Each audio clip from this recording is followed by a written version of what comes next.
Now we shall study Alchemy of Nature, page number 119 of 10th class English textbook. Alchemy of nature means खुदरत का करिश्मा. Alchemy Karishma, nature खुदरत. Here the writer Raksha Bharadia explain or describe the alchemy of nature. In this lesson, which I am going to recite, मैं पढ़ने जा रहा हूँ. सबसे पहले William black एक मशहूर शायर है, उसके कुछ स्टांजा पहले बयान किए गए हैं, बताए गए हैं. To see a world in grain of sand and heaven in a wild flower, whole infinity in the palm of your hand and eternity in an hour. This is a stanza of a poem. William black की मशहूर नज़म का एक stanza है. इस stanza में बताया गया जो ग्रेन ऑफ सैंड है, सैंड यानी रेत, रेत का एक कंकर पर हम गौर करते हैं तो आपको उसमें दुनिया नज़र आती है. To see the world whole in and heaven in a wild flower, और एक फूल को देखते हैं, एक जंगली फूल को, तो हमको ऐसा लगता है कि इसमें जन्नत समाई हुई है. हेवन मीन्स जन्नत. Hold in front in the palm your hand and eternity in hour, और हमारे हाथ के पाम को भी गौर करें, हम हाथ को भी गौर करें तो पूरी जो इन्फिनिटी है, फाइनेट एंड इन्फिनिटी लाहा महदूद.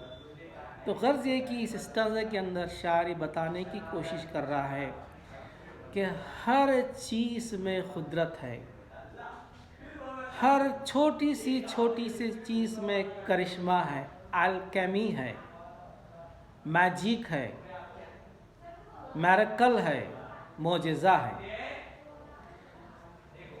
We instinctively turn to outdoor activities and nature as a way of relaxing and enhancing our well-being. Nature soothes and nurture, nature fulfill and motivate, nature whisper and command. Are you listening? क्या कह रहा है writer? We instinctively, naturally, हम instinct खुदरती तौर से turn to outdoor activities and nature as a way relaxing, हम जो है बाहर जब देखते हैं, हमारी आउटडोर एक्टिविटीज को देखते हैं तो कैसे महसूस है? नेचर ऐसा लगता है रिलैक्सिंग, रिलैक्स, आराम, सुकून, शांति. एनहांसिंग आवर वेलबींग, खुदरत की चीज़ों को हम देखते हैं तो हमें एक किस्म की खुशी पैदा होती है. नेचर सूथ एंड नर्चर, कुदरत हमको क्या करता है? सूथ, एक सुकून देता है, शांति देता है. नर्चर, तक़वियत, डेवलप, तरक्की देता है, पालता है, परवरिश करता है. नेचर फुलफिल एंड मोटिवेट, और नेचर हमको मोटिवेट करता है, तरकीब देता है. Nature whisper and command, nature हमसे बात करता है, खुदरत हमसे बात करती है. कमांड, खुदरत हमें हुक्म देती है और कहती है आर यू लिसनिंग, क्या तुम सुन रहे हो? क्या नेचर से मुराद दरख्त, पत्ते, पहाड़, हवा, परिंदे, जानवर, ज़मीन, सूरज, तारे, इस सब से ये सारी चीज़ें it's a part of the nature. तो राइटर कहता है कि nature soothes, nature nurture, nature relax, give the relaxing and nature enhance. ये सारी चीज़ें हमको एक तक़वियत पहुंचाती है, हौसला बढ़ाती है, खुशी देती है, सुकून देती है, बात करती है, हुक्म देती है और कहती है आर यू लिसनिंग, क्या तुम सुन रहे हो? Who said? Nature. When I do it leaves me complete awe. और जब हम, राइटर कहते हैं, जब नेचर पे गौर करते हैं, छोटे छोटे चीज़ों पर गौर करते हैं, कुदरत की बनी हुई चीज़ों पर, तो हमको एक हैरत में डालती है। और वंडर, सरप्राइज, हम हैरत में पड़ते हैं कि खुदा की कुदरत में कितनी एक वंडरनेस है, कितने हैरत अंगेज है। तो हमको वो हैरत होती है। Complete awe, complete awe means हैरत। We have hibiscus plant in our garden. Writer give an example. Writer एक पौधे की मिसाल देता है और वो पौधा है हाइबिस्कस, एक किस्म का पौधा जो गार्डन में है। Every fortnight a flower bloom on it, big, bright and tender. और ये पौधा fortnight 15 days 15 दिन में एक ब्लूम होता है, उसका फूल खिलता है। फूल की मुद्दत, फूल की एज, उसकी उम्र 15 दिन, fortnight। Which flower? Hibiscus flower. और कैसा बनता? Big, bright and tender. फूल बड़ा, ब्राइट, रोशनदार, टेंडर, नाजुक। ये खुसूसियात, एडजेक्टिव है, फूल की सिफात है। Big, bright and tender. Through the day it smiles with the sun and dances with the wind, but as evening approaches it starts wilting. दिन में वो मुस्कुराता है। Through the day, पूरा दिन, it smile. Who smile? Flower. Which flower? Which plant flower? Hibiscus flower. जब 15 दिन के बाद आता है, दिन में मुस्कुराता है, with the sun and dance with the wind. अब जब हवा चलती है तो डांस भी करता है। इवनिंग अप्रोचेस, लेकिन जब शाम आती है, इट स्टार्टेड विल्टिंग, वो मुरझा जाता है, सूख जाता है। The life of the flower is only 1 day। 15 दिन में एक फूल आता है, लेकिन उसकी ज़िंदगी सिर्फ एक ही दिन होती है। दिन में वो मुस्कुराता है, हवा आती है, डांस करता है, शाम होती है, मुरझा जाता है, और जब सुबह होती है, the morning after it with us completely and evening fall become one with the earth again. और शाम में सुबह सुबह तक वो नीचे गिर जाता है और ज़मीन में मिल जाता है। This is the life of the flower, 1 day life, एक जिंदगी, एक दिन की जिंदगी फूल की। The flower comes to life only for a day, yet it does so full of splendor. देखिए, एक दिन की जिंदगी, लेकिन वो फूल किस तरह जीता है? शानदार जीता है, स्प्लेंडर, शान के साथ जीता है। फूल को पता है कि उसकी लाइफ सिर्फ एक दिन की है, लेकिन ऐसा खुशी से जीता है। जो भी वक्त है वो खुदा का शुक्र अदा करता है और उसका ईट यूज द फुलेस्ट पूरा दिन उसका इस्तेमाल करता है, नाचता है, मुस्कुराता है, मुरझाता है, गिर जाता है और ज़मीन में मिल जाता है। What if we too lived our life however short it is fullest? Writer कह रहा है छोटी जिंदगी, शॉर्ट जिंदगी, लेकिन कैसा गुजारता है? Fullest, full of life. तो इससे हमको वी गेट लेसन, ये फूल से हम सबक मिलता है। जो कुछ हमारी जिंदगी है, what ever God has given our life, we should use every second, every minute, and we should not waste our time and be happy. हर दिन खुश रहो, शुक्र अदा करो और जिंदगी के मकसद को पूरा करो। We went to rocky beach and saw the spread majestic ocean, and the rock alongside curved, sculpted and shaped by the water. Water is so gentle,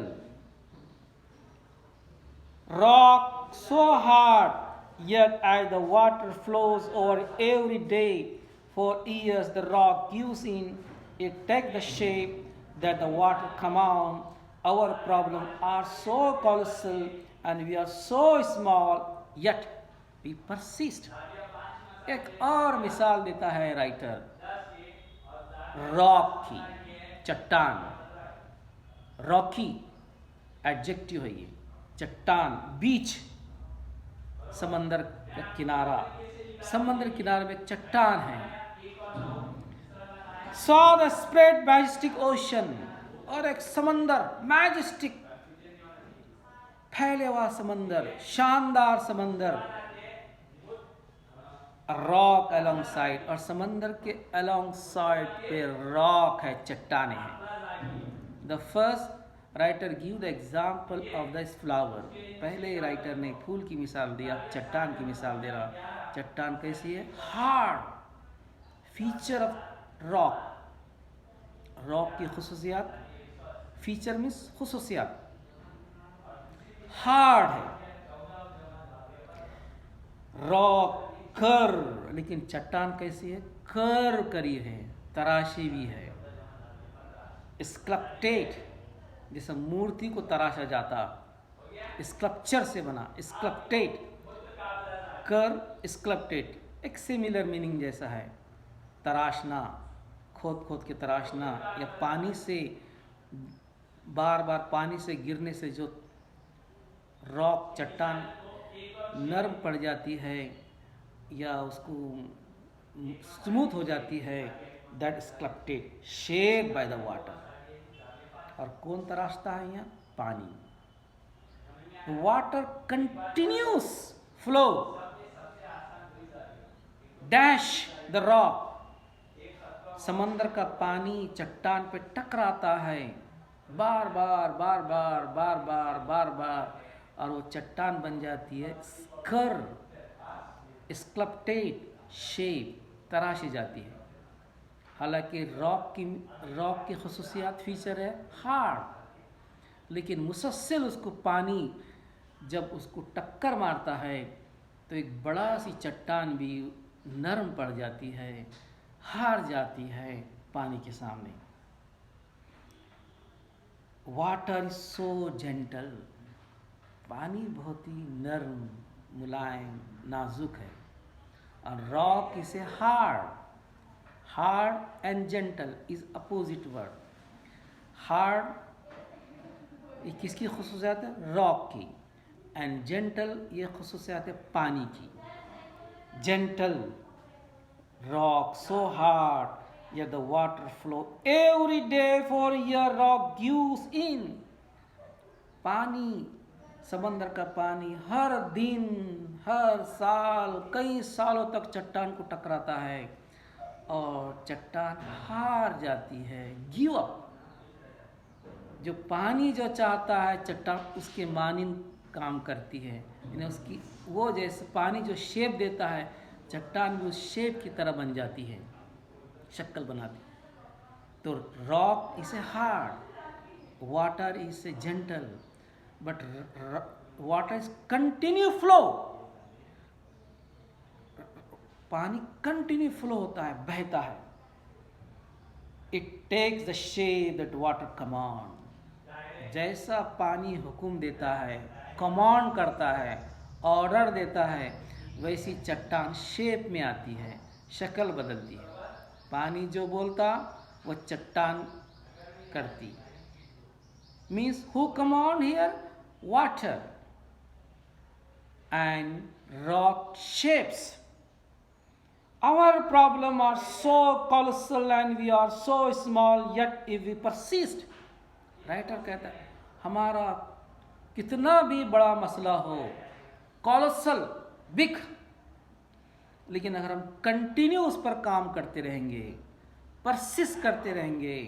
अब 10 क्लास, इतना बड़ा सिलेबस, इतने सब्जेक्ट, लेकिन हम थोड़ा थोड़ा उसको कंटिन्यू काम करते रहेंगे, कंटिन्यू पढ़ते रहेंगे, तो बड़ा मसला छोटा बन जाएगा.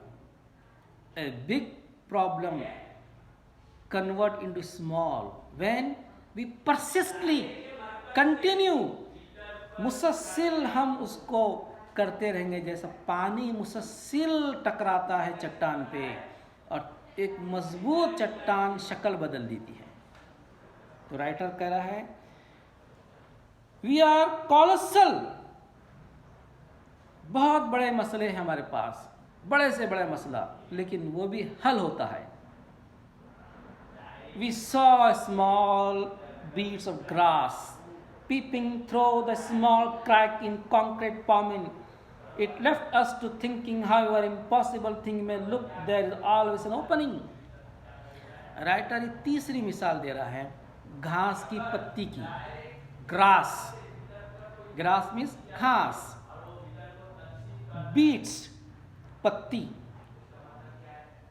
Peeping through the small crack of concrete pavement. घास जो है एक मुश्किल जमीन, हार्ड जमीन में से निकलती है. सिर्फ उसको एक छोटा सा सुराख, छोटी सी मुलायम नरम जमीन चाहिए. अगर हम कंक्रीट जमीन पर देखें और वहाँ कुछ सुराख भी है, क्रैक भी है, तो घास वहाँ से निकलती है, पीपिंग करती है, झांकती है, निकलती है. तो राइटर कह रहा है वी सॉ, हम देखते हैं, हमने देखा, small bit of grass peeping. Peeping means निकलना, झांकना. कहाँ से झांकना?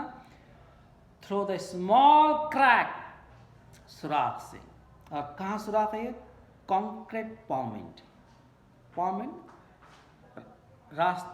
जो रास्ता रहता है, रास्ते के जो साइड से जो रहते हैं, साइड से कंक्रीट है, कंक्रीट की जगह है, वहाँ से भी घास निकलती है. सिर्फ उसको क्या चाहिए? छोटा सा क्रैक, सुराख. इट लेफ्ट अस थिंकिंग, और हमको सोचने पे मजबूर करती है वो घास की पत्ती. However impossible thing may look, there is always opening. क्या सोचती मजबूर करती है? इम्पॉसिबल चीज़ भी पॉसिबल होती है, नामुमकिन चीज़ भी मुमकिन होती है, और राहें खोलती है, opening. So in this way the writer give the 3 example.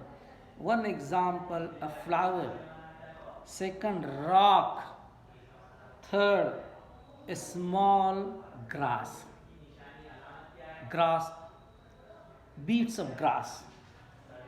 Now we saw a tree bare of all leaves in the cold winter months. We thought it is a chapter was over.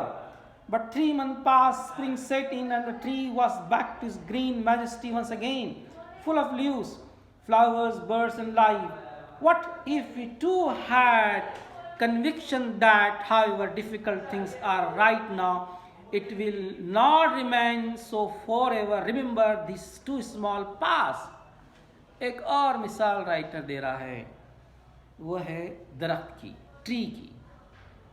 दरख्त कैसा है? बेर, BARE, जिसपे कुछ पत्तियां नहीं, एक total, ना कुछ फल है ना पत्तियां, सिर्फ उसके टहनियां नजर आ रही है. बेर, विदाउट लीव्स, बगैर पत्तियों के। Bare are leaves in the cool winter months, कब देखते हैं? विंटर में, सरमा में। यूरोप में जो दरख्त, जो बारिश बर्फ़ गिरती है तो सारे दरख्त बेर बन जाते हैं, उसकी पत्ते नीचे गिर जाते हैं और एक ऐसा ख़राब नज़र आता है दरख्त। राइटर कह रहा है, during the winter we saw the trees bare without leaves, leaves में पत्ते। Without this chapter was over, हमने सोचा अब उसका चैप्टर ख़त्म हो गया है। हमने सोचा और दरख्त मर चुका है, लेकिन ऐसा नहीं है। देखो लीव्स दो जिक्र आए हैं। पहले लीव्स यानी रुखसत होना, LEAVE, और यहाँ दूसरे के माने हैं लीव्स पत्ते, स्पेलिंग एक ही है, LEAV लीव्स। तो पहले पार्ट में हमने देखे, पहले इसमें लीव्स का जिक्र आया और लीव्स ने छोड़ना, और दूसरे लीव्स के माने हैं पत्ते। सो हम सोचते हैं without it chapter was over, हमने सोचे कि उसका चैप्टर, उसका बाप, उसका सबक ख़त्म हो गया, अब वो मर गया दरख्त। बट 3 मंथ पास, 3 महीने के बाद, सर्दियों के बाद, spring set and tree was back to green majesty again. जब मौसम में बहार आती है, स्प्रिंग, 3 महीने के बाद मौसम में बहार आती है, तो वही दरख्त हमको एक शानदार तरीके से नज़र आता है। ग्रीन मैजेस्टी, हरा भरा, मैजेस्टी शानदार तरीके से आता है। फुल ऑफ लीव्स, पत्तों से भरा हुआ, फ्लावर्स, फूलों से भरा हुआ, और उसमें बर्ड्स भी आते हैं और दोबारा जिंदगी शुरू होती है, लाइफ शुरू होती है। What if it had conviction that, और हमने भी इससे अगर सबक सीखा, हमारा भी अक़ीदा ऐसा रहा, हमारा भी ऐसा भरोसा रहा, कन्विक्शन, भरोसा, अक़ीदा, ईमान रहा कि जो चीज़, जो ख़राब चीज़ है, जो मरने वाली चीज़ है, और हम पर भरोसा है कि नहीं अभी ख़त्म नहीं हुआ और दोबारा ज़िंदगी आएंगी। So we can learn from this bare trees, हम इस दरख्त से भी सबक सीख सकते हैं। कन्विक्शन होना चाहिए, भरोसा होना चाहिए खुदा पर। Difficult things are right now, it will not remain so for ever, remember this too shall pass. Writer कह रहा, मुश्किल से मुश्किल वक्त आता है, चले जाता है, बड़ी से बड़ी मुसीबत आती है, चले जाती है। सिर्फ ईमान होना, भरोसा होना, कन्विक्शन होना, जैसा उस बड़े दरख्त पर भरोसा है उस पर कि मैं 3 महीने के बाद जब विंटर चले जाएंगे, दोबारा पत्ते आएंगे, दोबारा फल आएंगे, फ्लावर्स आएंगे और लाइफ आएंगी। तो we should learn this lesson from this bare tree too, हमको इससे भी सबक लेना चाहिए। एक और मिसाल राइटर देते हैं। We saw an army of ants longing to fly, which was at least 10 times ant size. The ants organized themselves around to fly, lifted to frail feelers and carried to quite distance. The teamwork and perseverance were impressive. What if we too are consistent, organized, focus? देखिए अब एक और मिसाल दे रहे हैं and, चोंटियों की, बारीक चोंटियाँ, ANTS। We saw, हमने देखा, आर्मी ऑफ एंड्स, एक फौज, चोंटियों का झुंड जा रहा है। लगिंग, क्या लेके जा रहा है? घसीटते हुए एक बड़ी सी मक्खी लेके जा रही है। फ्लाई, FLY, मक्खी। जो वो मक्खी 10 गुना बड़ी है चोंटी से। It big 10 times and size, और बारीक चोंटी 10 गुना मक्खी को, बड़ी मक्खी को लेके जा रही है, घसीट रही है, लकिंग लेके जा रही है। The ants organise themselves. क्यों लेके जा रहे हो? क्योंकि सब एक साथ है, वो सारे चूंटियां मुनज़्ज़म तरीके से organise around the fly leaf to frail feeler, एक साथ वो एक बड़ी चीज़ को उठा रहे हैं और बड़ी आसानी से उठा रहे हैं अपने नाजुक पैरों पर। फ्रेल फीलर्स, कमज़ोर पैर, कमज़ोर पैर पे एक बड़ी मक्खी को उठाकर लेके जा रहे हैं। कैरीड एट क्वाइट डिस्टेंस, बहुत दूर से लेके आते हैं मक्खी को। आपने देखा, हम देखते हैं बड़े से बड़े कीड़े को पूरे चूंटियाँ उठाते हैं और लेके जाते हैं अपने घर में। क्या खुसूसियत है उसमें, क्या फीचर है? Their team work and perseverance very impressive. उनमें खुसूसियत है टीम वर्क, सब साथ में काम करते हैं, और परसिवरेंस, कोशिश, मुसलसल कोशिश, कभी रुकते नहीं, कभी थकते नहीं, सब मिलके करते हैं, करके बहुत आसानी से होता है। So we learn from these ants two things, team work and perseverance.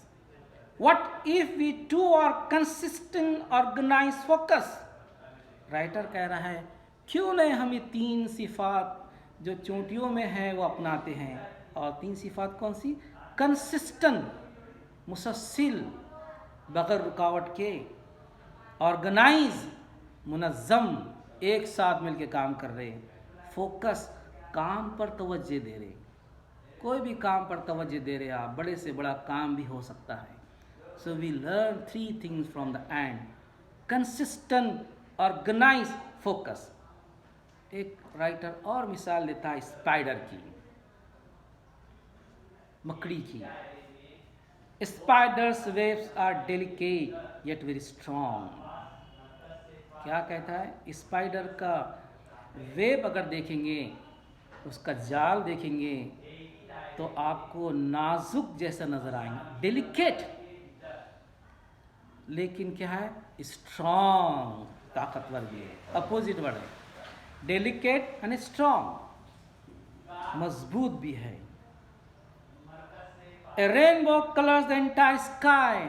अगर आसमान को हम देखते हैं तो हमें धनक नजर आती है। रेनबो पूरे आसमान को रंगीन डिफरेंट कलर से झांक देती है। ये कुदरत का करिश्मा है। इंटायर स्काई, पूरे आसमान को देखते हैं, रेनबो देखते हैं। और हम ऑयस्टर को देखते हैं, ऑयस्टर सिप्पी, जो समंदर में सिप्पी रहती है। Take in grain of sand, सिप्पी की खुसूसियत है एक कण, समंदर का एक रेती का टुकड़ा कण वो अपने में समाती है, सिप्पी अपने में लेती है और क्या बनाती है? पर्ल, मोती बनाती है। Grain of sand turn into pearl, PEARL, pearl, मोती बनाती है। Innumerable stars shine across the infinite sky. आसमान को हम रात में देखते हैं, लाखों करोड़ों तारे आसमान को रोशन करते हैं। इन्फिनाइट, लामहदूद, अनलिमिटेड। और तारे कैसे? इननुमेरेबल, कई तारे शाइन करते हैं, रोशन करते हैं across the infinite sky. Finite, infinite, लामहदूद, अनलिमिटेड, वसी। Cloud take new shape every passing moment. अगर बादल पे गौर करते हैं हम, तो बादल अपना शेप बदलता है। कभी बादल यहाँ रहते, कभी बादल वहाँ रहते। विंड्स को अगर हम देखते हैं, the winds make a tree dance with unhindered passion.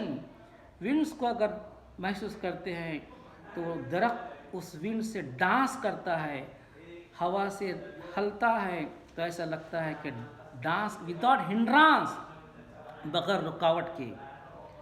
Water को हम देखते हैं, water without hint of ego. पानी में अनानियत नहीं है, मैं पना नहीं है। पानी ने कभी नहीं सोचा कि मैं बड़ा हूँ, वो अपनी शेप को बदलता है, हालात के मुताबिक बदलता है। क्या कहते हैं? Without hint of ego, ego means अनानियत, मैंपना। Change is form according dictate of the sun and the wind, पानी बदलता है, फॉर्म चेंज होता है उसका, और कौन डिक्टेट करता है, कौन बदलता है? सूरज, सन, और विंड, हवा। पानी भाप बनता है, ऊपर जाता है, फिर और गिरता है, ये चेंज हो गया। हवा भी चेंज करती है, हवा भाप बन के उड़ाती है। It in this way water has no ego, ये खसूसियात है पानी की। हमने पानी की खसूसियात पहले भी देखे, gentle, hint of no ego, उसमें अनानियत नहीं है। When we see the caterpillar turn into butterfly, अगर हम तितली को देखते हैं, बटरफ्लाई, ये तितली कहाँ से बनती है? एक कीड़े से। कैटरपिलर पहले कीड़ा होता है, इट चेंज इनटू बटरफ्लाई, और ये तितली बनती है। A flower turn into fruit, फूल फल में तब्दीली होता है। We experience the alchemy of nature, we touch it and become gold ourself. इस तरह से हम कुदरत के हर चीज़ों पर गौर कर सकते हैं, तो हमें खुदाई, कुदरत का, उसका करिश्मा लगता है कि खुदा है, जन्नत है, और ये पूरी कायनात जो है, it is alchemy of nature. We touch it and become gold ourselves. हम छोटी सी छोटी चीज़ों को अगर ऑब्ज़र्व करते, गौर करते, टच करते, तो ऐसा लगता है कि सोना है, गोल्ड है। So in this way, in this lesson, इस सबक में पूरा ये बताया गया कि हम कुदरत के एक छोटी चीज़ पर भी गौर करते, तो हमें खुदाई का पता लगता, वो कितना बड़ा, कितने बड़े कायनात को चलाने वाला है। तो यहाँ राइटर ने जो है अलग अलग एग्जाम्पल देके हमको बताया, खुसूसियत बताई। तो क्वेश्चन देखिए पेज नंबर 119, पहला सवाल, what lesson do you learn from the hibiscus plant? उस पौधे से आप क्या सबक लेते हैं, कौन सा सबक लेते हैं, वो बताइए। वो देखिए हमने कि 15 दिन का फ्लावर रहता, वन डे स्माइल, डांस, और शाम में वो मुरझा जाता है। Next question, the rock is hard, sorry, what kind of rock did the author find the beach? Rock की खुसूसियत क्या है, कैसी है वो? Hard. The rock is hard but is dominating, give reason your answer. Rock तो hard है, लेकिन वो झुक जाती है, और कैसी झुकती है, कैसी शेप बदलती है, और कौन बदलता है बताइए। Means persistent of water, the flow of the water, shape कर, पानी उसको, उसके शेप को बदलता है, यहाँ बताया गया। और next question, in what condition was the tree cold winter month? Winter में ट्री की कंडीशन क्या होती है? बेर, कोई उस पर लीव्स नहीं, पत्ते नहीं, ना फूल है। And what do we learn from small bit of grass? घास की पत्ती से हम क्या सबक लेते हैं, ये बताइए। Next, how can, page number 120, what do we find in infinite sky? आसमान पे हम क्या पाते हैं? Innumerable sky star shine the sky, लाखों करोड़ों तारे आसमान को रोशन करते हैं। How can learn from nature help human being? और इंसान जो है कुदरत से क्या सीखता है, कैसी मदद लेता है, ये हमने देखे। यहाँ जो है feature of flowers, hibiscus plant के फीचर्स बता रहा है। फीचर से मरन खुसूसियात, कौन सी खुसूसियात है, ये डायग्राम है, ये आपको इसमें लिखना है। और यहाँ पेज नंबर 121, वाटर और रॉक की खुसूसियत कौन सी है, वाटर कैसा, रॉक की खुसूसियत क्या है, पैसेज में जिक्र किया गया है। और क्वेश्चन नंबर 4 पे देखिए, सिनोनिम्स, हम मायने आपको लिखना है। स्ट्रॉन्ग फीलिंग, फियर, रिस्पेक्ट, हैरत में पढ़ना। डायरेक्ट अथॉरिटी, हुक्म देना। पियर थ्रो, झांकना। लार्ज, बहुत बड़ा। इजीली ब्रोकन, डैमेज, आसानी से टूट जाना, नाजुक। इसके हम माने पैसेज में से ढूंढना है। और क्वेश्चन नंबर 6 पे देखिए, make a list of all वर related to word ocean. Ocean से रिलेटेड जितने अल्फाज है, समंदर से जितने रिलेटेड अल्फाज है वो पैसेज में से ढूंढ के लिखिए। ये लैंग्वेज स्टडी में आता है। क्वेश्चन नंबर 7 इंपॉर्टेंट है। देखिए यहाँ जो है 3 कॉलम दिए गए, part of nature, special feature, value learn. यहाँ कौन से कुदरत की चीज़ है, जैसे वाटर है, रेनबोस, ये पूरे लिस्ट लिखना है 10 तक। और दूसरे कॉलम में उसकी फीचर, उसकी खुसूसियात लिखना है और उससे क्या सीखते हैं हम उससे। पैसेज किताब के अंदर है वो लिखे, एक डायग्राम बनाइए और turn the page number 122 122। Antonyms देखिए language study. Antonyms opposite, gentle नाजुक, इम्पॉसिबल की मीनिंग मालूम, कोलोसल यानी बहुत बड़ा, शॉर्ट डिफिकल्ट, डेलिकेट कमज़ोर। तो ये आपको अपोजिट इसमें से निकालना है, जोड़े लगाना है। और नॉन वर्ब एडजेक्टिव एडवर्ब ये आपको with the help of the dictionary you can write. Passion का एडजेक्टिव लिखिए और एडवर्ब लिखिए, चेन का नॉन लिखिए, एडजेक्टिव लिखिए, और ऑर्गेनाइजली का एडजेक्टिव वर्ब और non with the help of the dictionary you can do. Okay, thank you.